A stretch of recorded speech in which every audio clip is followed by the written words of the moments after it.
Okay, I've got it as 7 o'clock.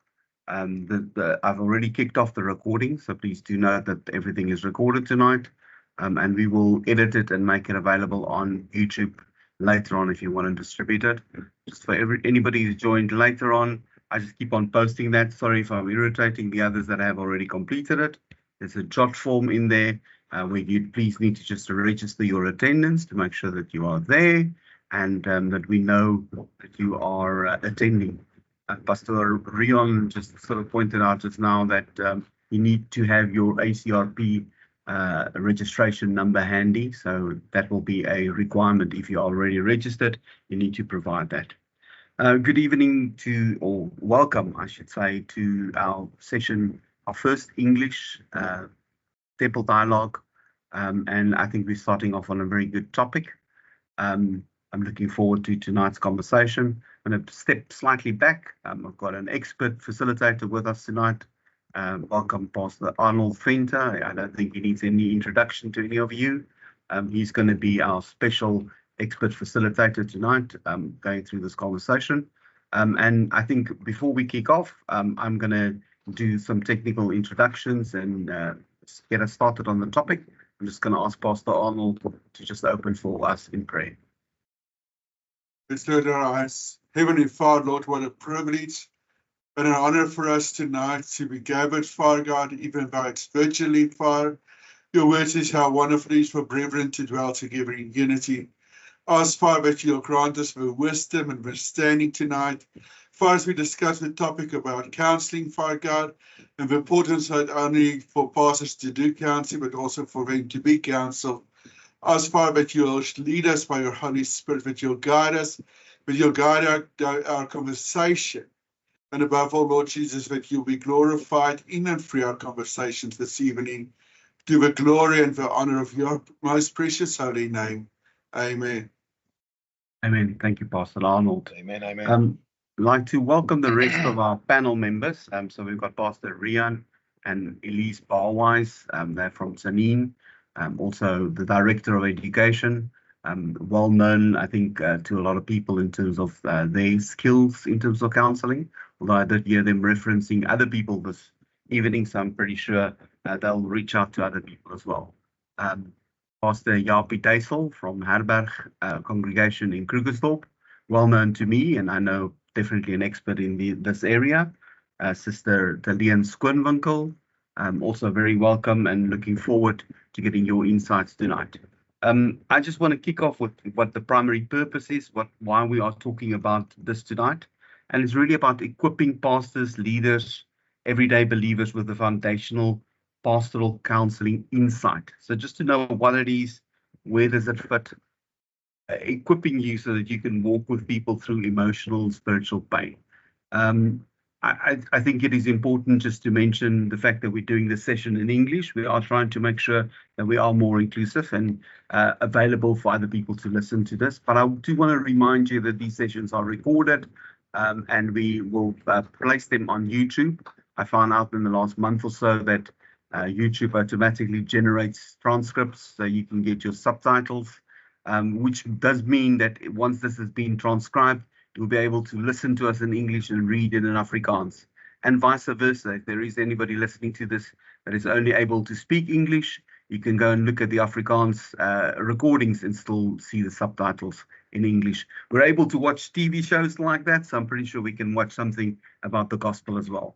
I'd like to hand over to Pastor Arnold. I don't know if you want to present your screen, Arnold. Probably the easiest for you to control.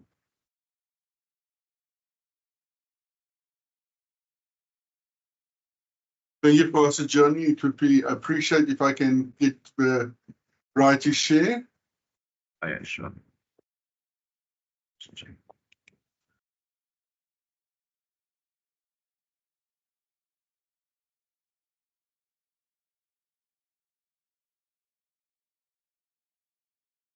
I can't see that it's switched off. Arnold, I don't want to spend time driving that.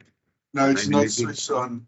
Maybe let me just share it from my side so we don't keep waiting. 100%, Pastor Johnny. Thank you. So, first of all, we're just really going to just share, if you can go to the next slide, Pastor Johnny, to what we are going to discuss or look at tonight and that is what is counseling and what it is not. And from there, we will take our discussion. So what counseling is and is not. What it is number one, it is a pastoral response to emotional, relational, and spiritual pain. Secondly, counseling is a ministry of presence, listening, and guidance. Thirdly, it is a way for us of helping people make sense of experience without rushing them. And lastly, it is supposed to be, and it must be, a partnership that respects the dignity, agency, and faith of everyone involved. Briefly, what it is not, counseling is not professional psychotherapy. It's not a psychology session, it's not a psychiatric session. Secondly, it's not problem-solving sessions where we give him quick answers and quick resolutions, but we help him through the situation. Thirdly, it is not about spiritual pressure or forced breakthroughs. And lastly, it is not a replacement for medical or psychological care. It can assist and help, but if someone really needs either medical or psychological care, they really need to go and see the appropriate people, and we'll come to that in one of our questions. So when we start off tonight's discussion, I'm going to do it in the following order. I'm going to ask, when we ask a question for Sister Elise to answer, then Pastor Japie, then Sister Darlene, and then lastly Pastor Rian. So to kick off our discussion tonight, I want to ask our panel members, when did you first realize that simply listening was sometimes more helpful than giving advice to others?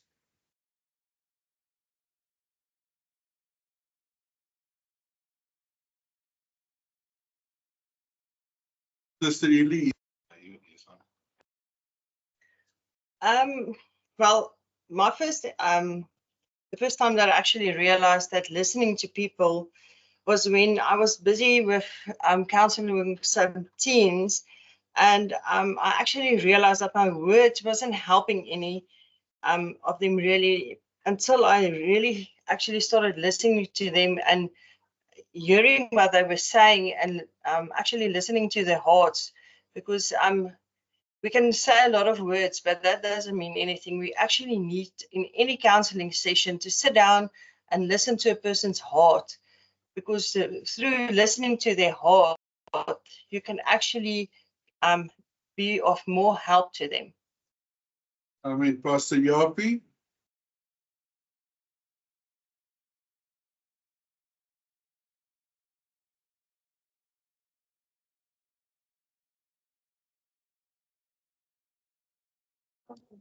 Japie's mic is off.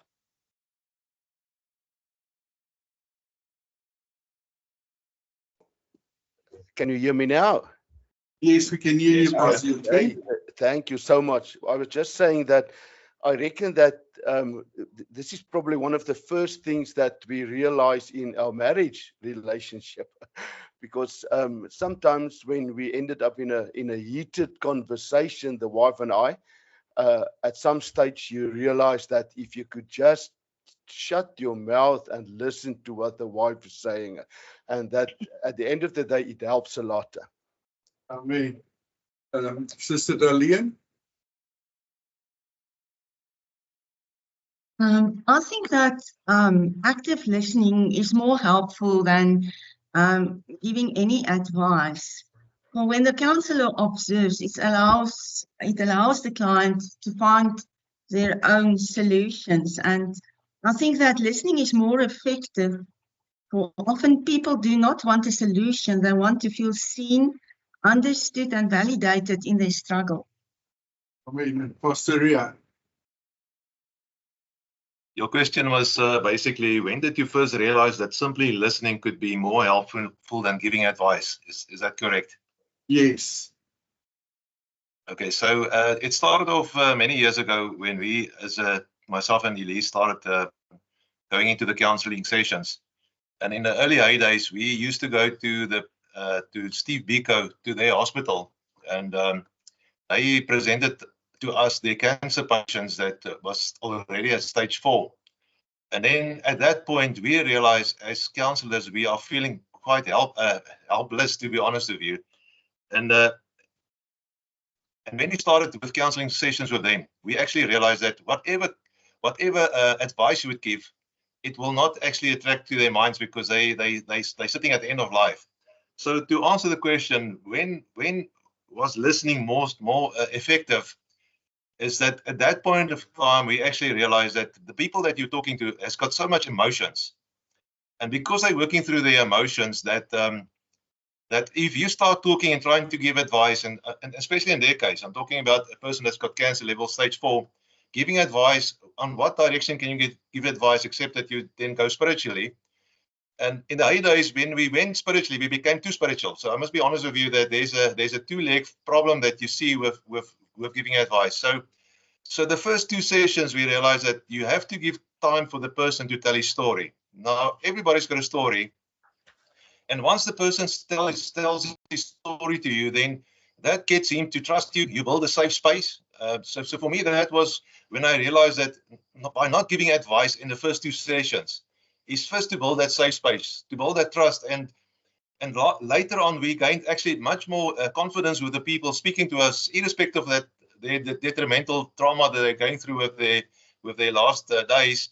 And just by sitting and listening and get them to tell their story and give them that place where they can, without feeling any guilt, just open up and tell you exactly what's happening. I actually then realized that sometimes we spend too much time, to give people advice instead of just listening. The other one, if I may, Arnold, and I'm going to be quick on this one. One of my members in Centurion congregation, their son was 21 years old and he passed away. And they came to me, and the only thing I could say to them is, I can't understand what happened because it was just unbelievable. And years later, his name was Koen Breed. He came back to me and he said to me, Rian, you won't believe it. In those days when you were the only one that said you can't understand and you were just prepared to listen, where everybody else gave me spiritual advice, it was God's will and it was this and it was that. So the long and short is what we are saying in tonight's session is that Counseling 101 is a basis where we need to start to listen to our people when they come to see us, build that trust and get that connection first before we can do any counseling with anybody. So I'm going to leave it there because I know there's loads more questions coming. So let's hear what it is, Arnold. Yes, and before we go on to the second point of listening and presence, I just want to find out from each one of you in your time as pastoral counselors, what was the one early mistake you made when you were trying to help someone that was in pain? Can you just briefly, Sister Elise? I think the biggest mistake that you can make is to actually interrupt somebody that is really telling them their story and you want to tell them your story. By the end of the session, it was you mostly speaking about your problems and not really listening to them because you're now like, they're telling you about some trauma they went through, and then immediately you realize that actually you've also been maybe through similar things, and then you started talking about your problems. And at the end of the session, it was like actually you were over spiritualizing everything and giving them so much information, and the only thing they wanted to do is actually just tell you about their trauma or their story. So I think it's something that and they didn't feel that you hear what they were saying or you understood what they were saying. So in the early years, I think one of the biggest problems is we try to over spiritualize and we try to tell our story, and that's not what we need to do. We need to listen to them and hear what they want to tell us. Amen, Pastor Japie. It was still very early in my ministry in the first assembly, and this is quite a difficult one because one of the members of the congregation's family members passed away, and I was saying to myself, I'll give him a day or two just for the dust to settle, and then I will go to them and I will sympathize, etc. And that was 100% the wrong thing to do. That member was very, very, very angry with me. But it is a difficult thing because some people don't want to talk to anyone. Some people don't want any empathy or sympathy. So you really need to get the support of the Holy Spirit to read the situation well. As I say, some people these days, if you phone them on their cell phones, they normally won't answer, but those days you needed to visit them. And I waited really too long before responding, and that caused me a lot of problems with that specific member. And Sister Darlene? One of my early mistakes was I was trying to fix the problem instead of providing a ministry of presence. And sometimes we have the desire to relieve the client's discomfort, and we made the mistake of minimizing the pain of the client by saying, oh, it is not so bad, or everything will be okay, or you will get over it. And that is not what they exactly want to hear from you. So I think also that it is wise to listen to the experience of the client before jumping to any conclusions. And Pastor Rian? Yeah, so if I have to say what was my early mistakes, I'm a red personality, which means I'm not really, if you know the emotional states of a red personality versus green and blue and yellow, a red person is more task driven. So I just wanted to finish the task and get the meeting over and done and make sure that they understand the outcome. So my early mistakes was, yeah, exactly what Leon was saying, is that we over spiritualize sometimes the things without listening to the person, and then they felt left out in the conversation. And especially with a red personality like myself, you step on quick actions and you don't understand that some of the people that's coming there are obviously of different personalities. Where a green person needs to think about it, a blue person wants much more detail, and so forth. And a yellow person wants to spend a whole day to discuss it with you. So hence the early mistakes was we put people in boxes, and then we think they all think the same as us, especially when you're still a very young pastor or a counselor. And in those days, like I said, when you don't get the quick answer, you pray for them and then you let them go. But when we look back in the last 20 years, because we've got our counseling center now for almost 20 years, we actually realized that the first 5 years, we actually did hit and run. Typically what most pastors are doing today. And we don't spend the time to really melt down the iceberg. We don't spend time for them to clarify their thoughts and their emotions. Now, just to clarify on that, you know that the person's got about 14,000 thoughts every day. So if you think about thoughts, the Bible even states that we have to renew our minds.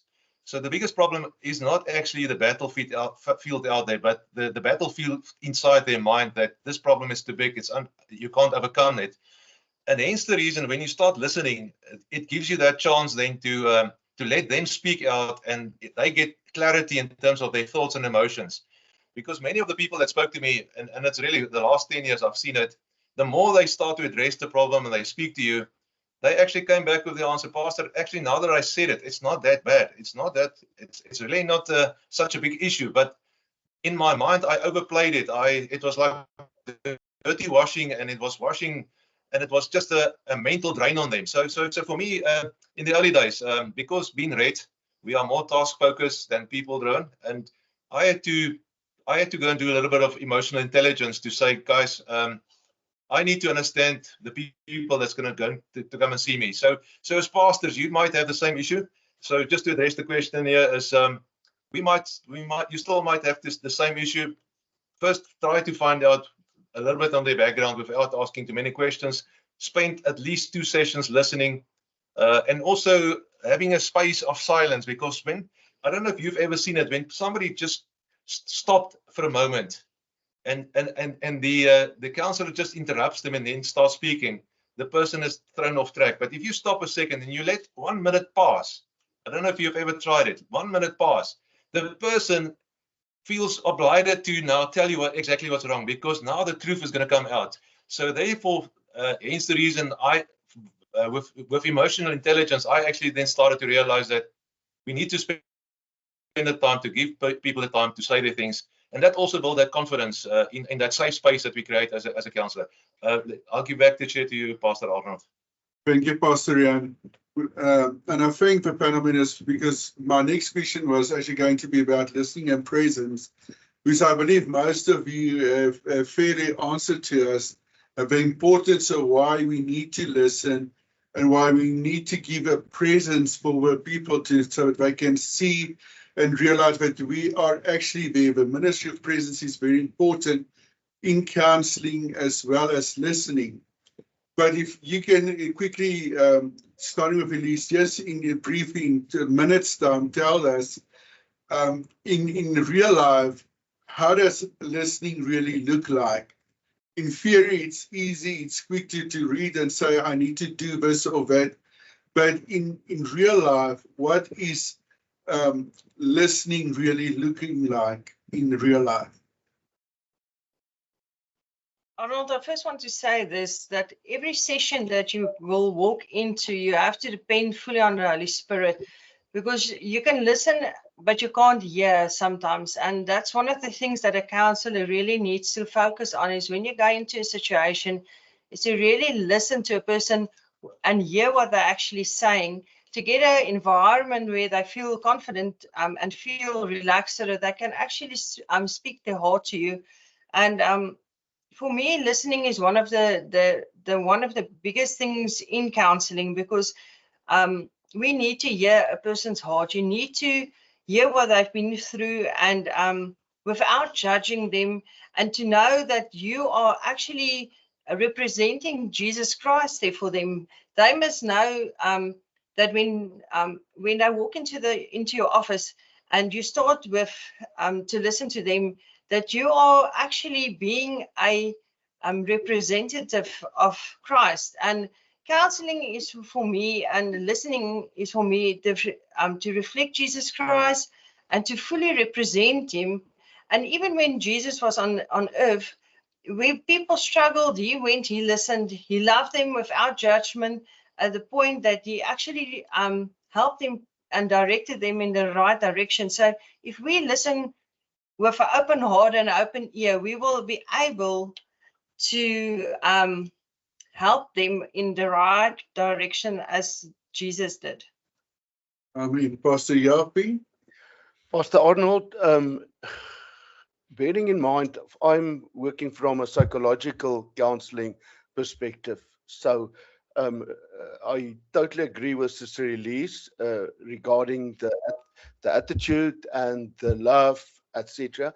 But I think, in my mind, good listening, the technical points are very, very important for me as well. Things like your attention and your non-verbal cues, your communication. You need to maintain comfortable eye contact. You need to not to show your understanding. You must lean a bit forward slightly, and you're keeping an open posture.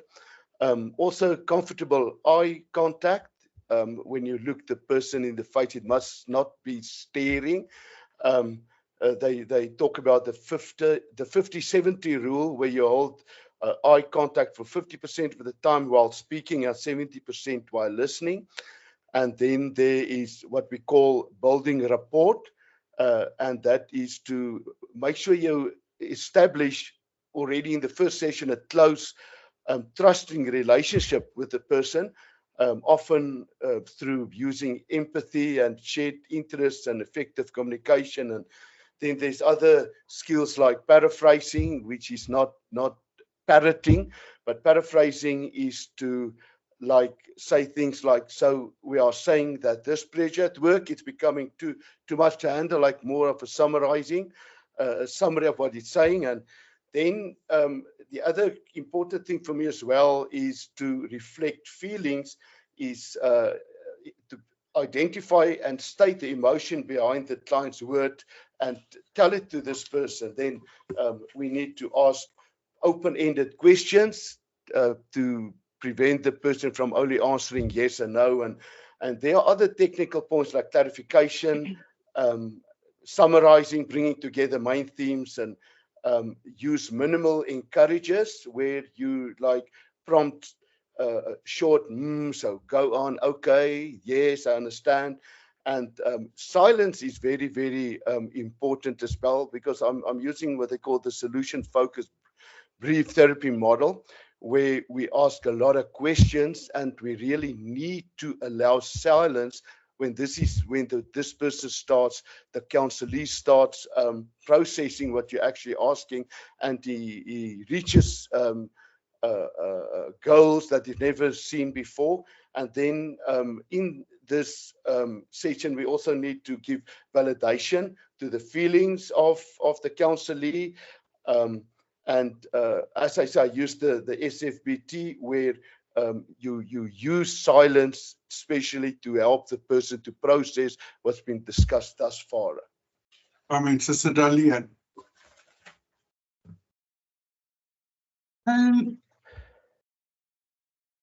I think while listening, it is not just sitting quietly while somebody else talks, but it is a highly active, physical, demanding, and emotionally intense process of making the speaker feel understood, validated, and safe. And Pastor Japie touched some of the topics that I also have here. It is about listening with your whole body, leaning slightly forward, keeping open and relaxed posture. Arms must be uncrossed, positioning yourself to eye level. And the eye level contact must be 50 to 70% during the session. Do not stare, and using slow, deliberate nods or show engagement. And then the other thing, there mustn't be any distractions, turning off the telephone and ignoring outside noises. And then I have here, use open-ended questions. How do you feel when this happened? Or can you tell me more about it? And then what is very important is listen to the emotions behind the story. Like responding like, it sounds like you are feeling very overwhelmed, or it seems that you are feeling not only angry but hurt. And then paraphrasing and summarizing what I said in your own words to check your own understanding of the story. For example, so I am on the same page as you. You feel, it's now an example, you feel unwanted in your marriage. I mean, Pastor Rian. So Arnold, I fully agree with Pastor Japie and Darlene in that sense. We present a course for all our, what we call our first responders, even in the chaplaincies, as you know, where we talk about the follow-up in terms of eye contact, watch the body language. So we have a full course session, which we can also present sometime later, just on body language, looking at exactly how the people sit. Because sometimes body language tells you when there's lies. You must understand that when people come to see us in the session, that it's not always the truth that they tell us. Let's take, for example, a husband and wife is there for the first session and they discuss their marriage. And sometimes you hear things that later on you actually realize it was a lie. So in those sessions, in terms of listening, we actually look at body language, look at posture, we look at a few things in terms of listening skills, in terms of repetitive questions. So what I would normally also do is I would then make simple gestures like nodding and also giving the eye contact, leaning forward, as we said. But occasionally I would ask them the question, just repeat it for me. Because when people repeat things, especially when you think there's not truth behind it, you sometimes see that the truth actually gets diverted.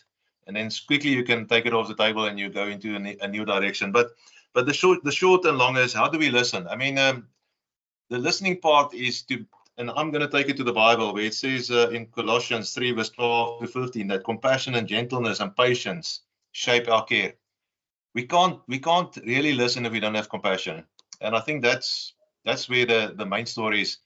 And that's where we also say, if we don't become Jesus for them, because in the world we are sitting in the moment, we don't have time. Everything is going at a speed, and making time to listen is actually where the big problem is. I see Johnny has raised his hand. Johnny. Oh, brilliant. Thank you, Rian. Arnold, don't want to interrupt the flow. It's going great so far. We're half an hour in. I think it's been a great conversation. Just want to make sure that we get as much active participation from those who are listening in as well. So we thought we'd have a question for you halfway through. And there the question is popped up on the screen. If you can practice in the chat session, one sentence. What do you think is the heart of Counseling 101? We're talking about a lot of things. I can tell you this was a significant effort. I got documents and documents. I can't remember the number of documents, but I think Pastor Rian said to me they had something like 63 different sections of counseling. So it is an expansive topic. There's a lot to talk about. To try and distill that down into an hour's conversation through a bunch of panel members is already a significant effort. We want to hear from you, those attending, in one sentence. What is the heart of Counseling 101? Back to you, Pastor Arnold. Thank you, Pastor Johnny. As counselors, we come to a point where we need to realize that we are now outside of our scope of boundary of being able to assist someone. So as counselors, how do you recognize, number one, when a situation is beyond your normal limitations? And number two, when you need to refer someone, what is some of the fears that you need to alleviate yourself when referring someone else to somebody more professional than you when it comes to counseling? Sister Eunice. Pastor Arnold, when progress stalls and the risk increase, when you're busy with somebody and you actually see that what you are doing is not working, and then you must be honest about the situation, and then call in specialized help and refer them to the safest option. A lot of times we will, there will be people coming to us maybe with drugs, drug abuse, and we as counselors can just work with them up to a certain part, but then there's support that they need to go to a rehab so that they can first get clean, so that we can then after that take up where we left off with them and guide them further. But the thing is, we must be honest to yourself and say, listen, yeah, I'm standing back now. This is now at the stage where I can't help anymore, and then call in specialized help and get them to people that can really assist them with, basically, I would say, a medical assistance where they can actually help people, even if it's with drugs or alcohol abuse, and even ladies that get that's handled. It seems we lost connection there with Sister Elise. Let's go over to Pastor Yapi. I want to get you. Sorry. Yeah, we see our connection in Zania is low, but can we switch just the video off? Then the connection will be stabilized. Yes, you can, Pastor Rian. Yeah, we had lots of rain again yesterday and the day before. Yeah, so our lines is low. Okay, so but yeah, the main thing of it all is just to realize that when you see that you're in a situation that you can't help further, and to get them to specialized people out there that can assist them in a part that we can't do. So and I think you said it in the beginning, we're not psychologists, and if they need to go to a rehab, we need to get them into a safe place where they can get the specialized help. But we need to be a man enough to stand back and say, listen, I'm now at the situation where I can't help any further, and be honest to the person, say, listen, we need to get you to somebody else that can assist you further. Pastor Yapi. Thank you, Pastor Arnold. I totally agree 100% with Sister Elise. I would just like to add that although the purpose of the session, I see the term is used, pastoral counseling. Actually, this is more pastoral care, what we are addressing here and dealing with. Pastoral counseling is a more advanced counseling field. But because I work from a psychological perspective, you do a lot of referrals when you do recognize problems and diagnose problems, and you can refer. What I also do in the assembly setup when giving pastoral care is I've got a number of dependable links for online or YouTube clips from other pastors and persons who really are aware of problems dealing with different areas. So I provide them with these links and say, go and watch this YouTube clip and see if you can learn something from it. I mean, Sister Darlene. I agreed with Sister Elise and Pastor Japie. I think we must have a self-awareness to know when I can handle this or when I am not equipped for this. And then when there is a medical situation as well, when you suspect the client's symptoms, for example, the client can be suicidal, for instance, or on drugs, and or there is anxiety, or when a client needs a doctor's attention, then is referral needed. Pastor Rian. I think the panel members already, mentioned most of the most important. But yeah, you're right. So if there's a chemical imbalance in people, because it happens as well, sometimes they use medications. So as a counselor, I'm not talking like Japie said. Remember, we're doing now counseling 101. So in terms of counseling 101, you cannot tell a person to stop his medication. It's very important you're not a doctor. And in that hence, if that is needed, then you have to refer to a professional. I just want to say out loud, it's not uncommon for a doctor to refer his patient to a specialist. And we must remember that is common practice in this environment. When there's an issue and you cannot handle it, pass it to somebody that can perform it better. It's not a matter of who's doing the best job. It's a matter of taking care of that person. So just to get back to the simple question, yes, if there's a complex issue of mental health issues where there's medication involved, like for the likes of Westkoppies or whatever out there, or a mental institute, as pastoral care counselors 101, it's not possible for you to do it.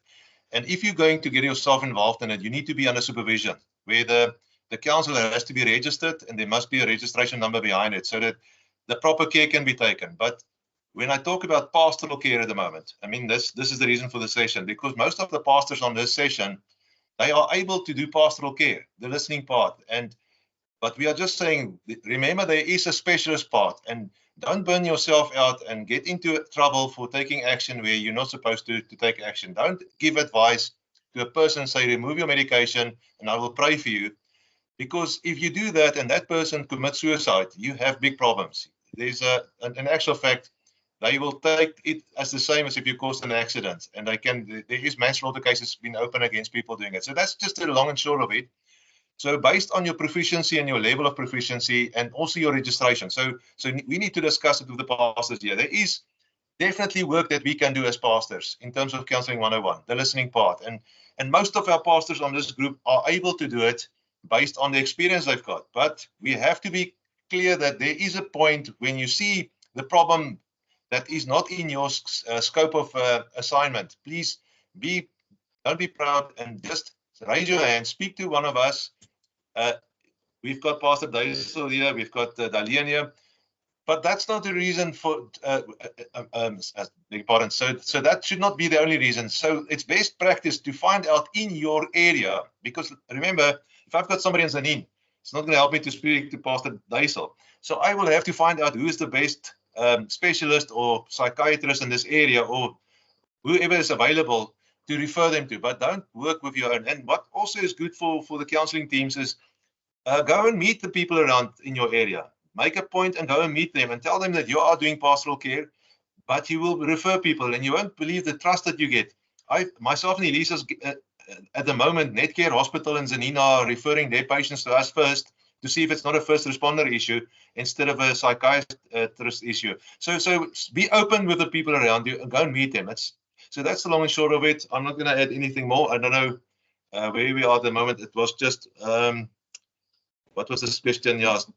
So what was the sign that you need to refer? I think it's when it's outside your scope of work. And that's as easy as that. And if you're not sure, please phone one of the people on this panel and we can advise you. Thank you so much. Appreciate Pastor Riaan. Next question is more, what role does the Holy Spirit, prayer, and really talking about God plays in spiritual care? Specifically, in fact, sometimes you will deal with someone that is not of the faith, that comes for guidance and help. So what role do you allow the Holy Spirit, number one, to play inside your counseling, and what role does prayer also play when it comes to assisting people in pastoral care?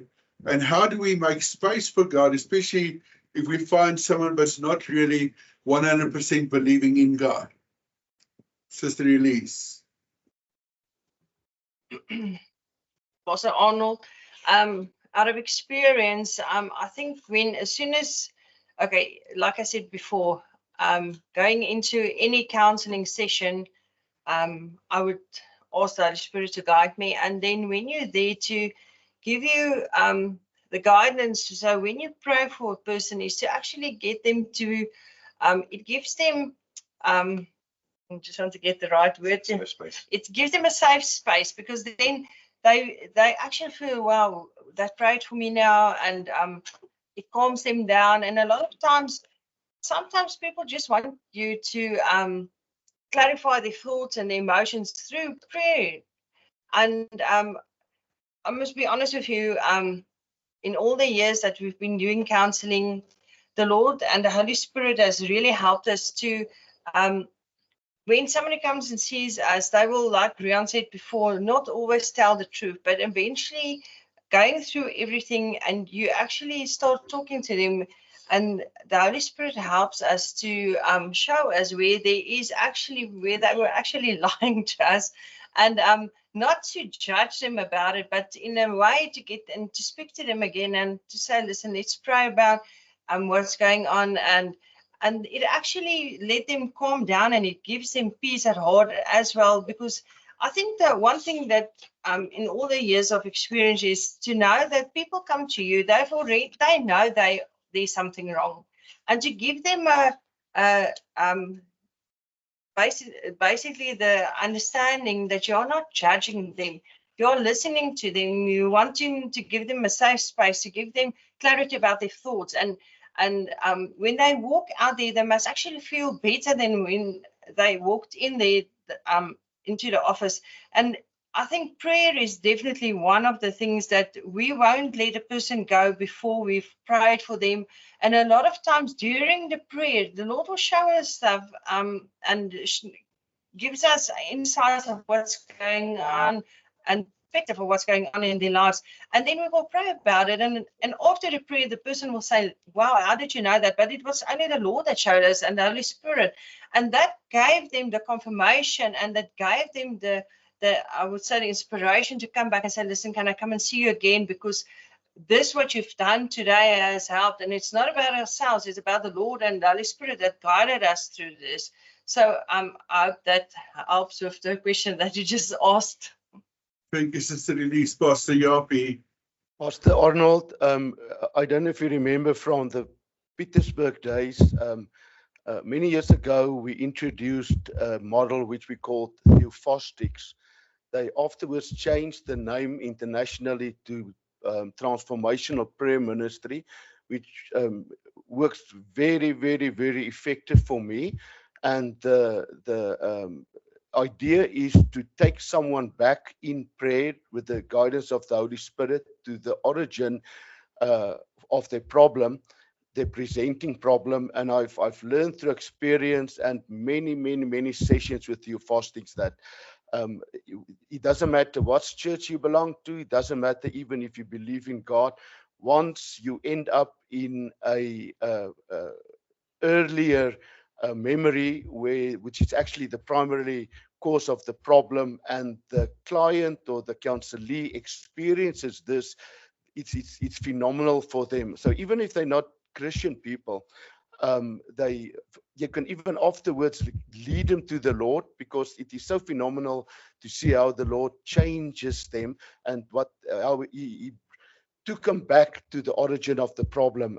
It works very. I would suggest that perhaps someone in the church would implement theophostic or prayer ministry, transformational prayer ministry again. It works awesomely. And it works for any religion. I've done it with the Roman Catholics, with all types of peoples, even atheists. And the moment when they land in a original memory of trauma, and they realize that God is helping them, they change. And you are also, by the power and the help of the Holy Spirit assistance, able to help them to get through their problems. And once the Lord heals that memory, that presenting problem will also be gone. Sister Darlene. The most important in counseling is prayer.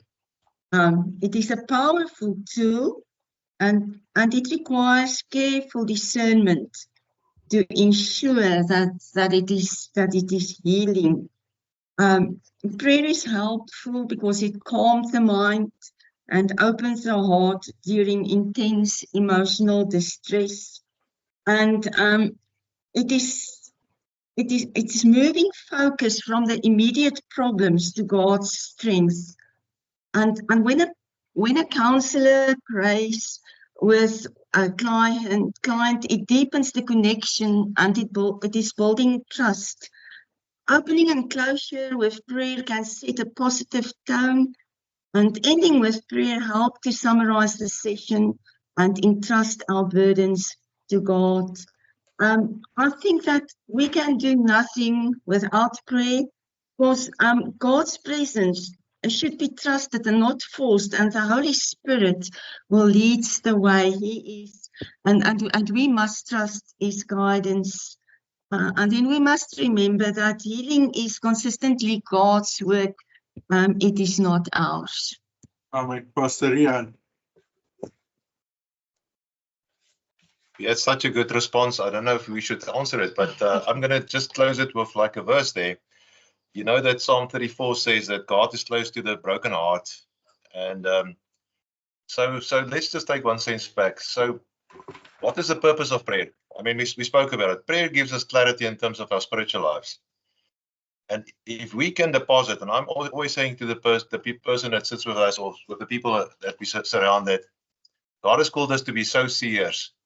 And there's a seed that we need to sow in that spirit. Remember the emotional part, and I know that we are talking counseling here, but there's an emotional part, but there's also a pastoral part. So the emotional part gets dealt by counseling, but the pastoral side needs to sow a spiritual seed, because remember the Lord says that people don't just have physical ears, they've got spiritual ears as well. So we take that opportunity in our pastoral care then to speak as a seed of faith into their lives. And what we are saying to it, and how we do it, is we basically speak a prophetic word from the Bible, like God is close to you because you've got a broken heart. You're not left out. You're not alone. You need to understand. So that makes, or that gives them that clarity through their thoughts and emotions, where they realize that maybe I felt helpless, but the Lord has given me confirmation in the scripture that He is able to see me. So I'm not left out, because a lot of people, when they go through these situations, they feel also that God has abandoned them. So we sow that seed with just using Bible scriptures as well. And we do it at the end of the counseling. It's not just we run through the counseling, just throw them with the Bible. So as soon as the person has stopped talking, and you can see he's got his emotional thoughts clarified, and you can see that he's gained that that trust with you, then I would just say, can I pray for you? So what we then would do is then intentionally sow a positive seed from the Bible, because remember, the Bible is a living word. And we will say that God is with you, and we will start just praying around the issue with the compassion of Christ. So I'm saying the reason with compassion, because God had compassion. So if you look at the Bible, when Jesus had the first issue with Maria Magdalena and Lazarus was dead, he had compassion. He was crying. But go and read that scripture. He also prayed. He said, Father, listen to me. I'm praying to you. So before he actually gave them that wonder works that of Lazarus getting out of the dead, nou is my Engels hier so sleg gesê. So before that happened, you could see that there was compassion. Jesus, he wept with them and he prayed with them. So for me, that's the part where the pastoral care comes in, and we need to pray with them and just give them confirmation that, you know, the pastor is praying for me, because we are pastors. The next thing is, remember that the person did not go and see a psychiatrist or somebody else. They knew they were coming to a church. They knew they were coming to see us. So there is also an expectation from them to get prayer.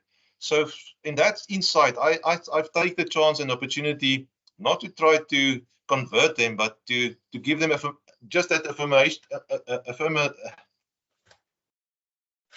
confirmation that the Lord is with them and that the Lord is listening.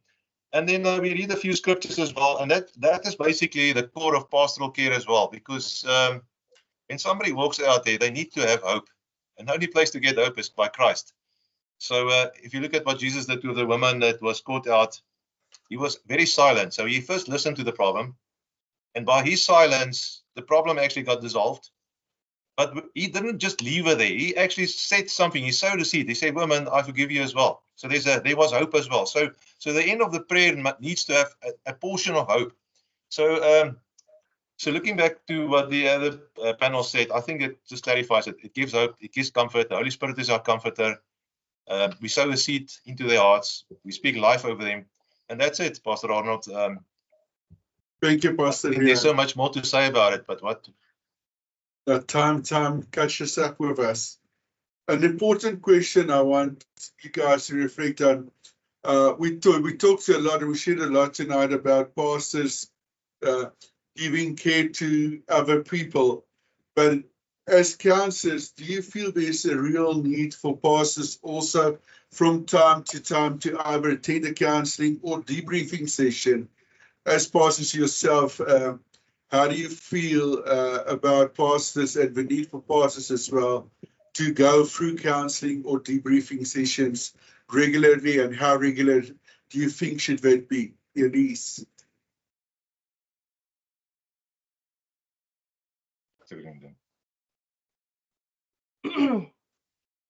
Pastor Arnold, I do believe that it's important for pastors as well to go through counseling sessions.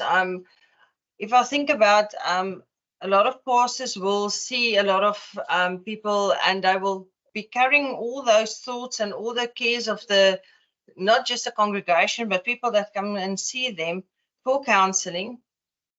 And then they keep on carrying this with them, and there's no boundaries. And I think one of the most important things that we need to know is to, when we walk out of a counseling session, to leave the problems of the people behind and not to carry it with us. There must be a structural system going where, you know, I need to stand back, because if we carry all of the problems of everybody with us on our shoulders, sorry for the English, it tends that we get tired, and that makes us get to a point that we are burned out. And I think that's where pastors gets burned out, is because you're carrying your whole congregation problems on your shoulders, and then even all the people that's coming to see you, and you get so emotional attached to the problem. And I think what we need to know is that we need to know that we can say no, that we need to set boundaries, that people know that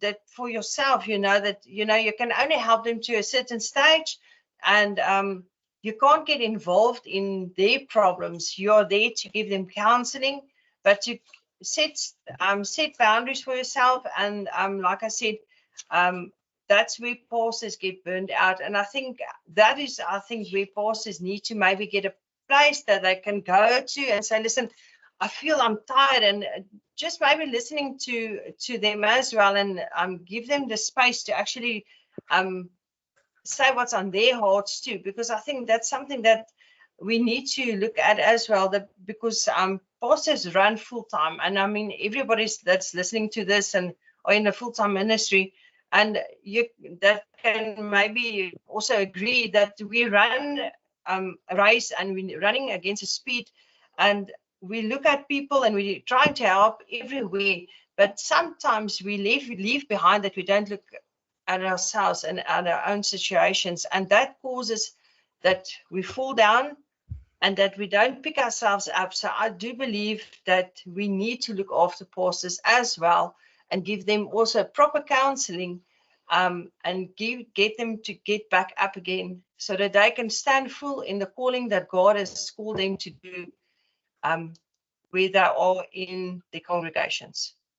Pastor Japie.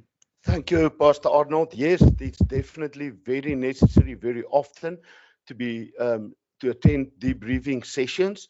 And I totally agree with Sister Elise. You really need in the first session to put boundaries in place. Otherwise, what they call counter-transference is when you get so emotionally involved in the emotional state of a counselee that it can lead to burnout.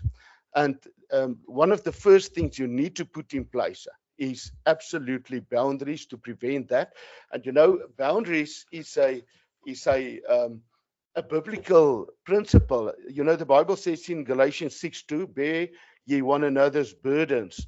Those burdens are actually a load and weight that drags you down, so that to fulfill the law of Christ. And then a couple of verses down, Galatians 6:5, he says, for every man should bear his own burden. Now that burden is not the same burden as the one in verse 2. That burden is translated as the freight or the cargo of a car or a ship or an aeroplane or whatever. So sometimes the counselee wants to put their spiritual, emotional spare wheel in your spiritual, emotional car. And you're not allowed to do that, because that's what causing burnout and stress and a lot of other psychological, emotional, and even spiritual problems.